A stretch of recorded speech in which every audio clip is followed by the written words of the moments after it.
ಎಚ್ಡಿಕೆಗೆ Sai mineral ಗಣಿ ಗುತ್ತಿಗೆ ಉರುಳು ತನಿಖೆಗೆ ಮತ್ತೆ ಅನುಮತಿ ಕೇಳಿದ ಎಸ್ಐಟಿ. ಗವರ್ನರ್ ಅನುಮತಿ ಕೊಟ್ರೆ ಕುಮಾರಸ್ವಾಮಿಗೆ ಕಾನೂನು ಸಂಕಷ್ಟ. ಆಳಂದ ಲಾಡ್ಲೆ ಮಚಾಕ್ ದರ್ಗಾದಲ್ಲಿ ಪೂಜೆ, ವೀರಭದ್ರ ಶಿವಾಚಾರ್ಯರ ನೇತೃತ್ವದಲ್ಲಿ ಅರ್ಚನೆ. ದರ್ಗಾದ ಸುತ್ತಮುತ್ತಲೂ ಪೊಲೀಸ್ ಬಿಗಿ ಬಂದೋಬಸ್ತ್.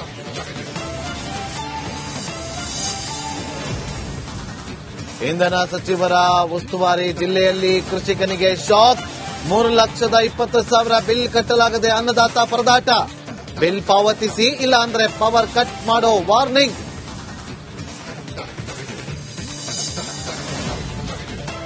ನಾಡಿನಾದ್ಯಂತ ವಿಷಕಂಠನ ನಾಮಸ್ಮರಣೆ. ಮಡಿಕೇರಿಯಲ್ಲಿ ನೋಟಿನಲ್ಲಿ ಮೂಡಿದ ಮಲ್ಲಿಕಾರ್ಜುನ, ಮೈಸೂರಲ್ಲಿ ತ್ರಿನೇಶ್ವರನಿಗೆ ಯದುವೆ ದಂಪತಿ ಪ್ರಾರ್ಥನೆ.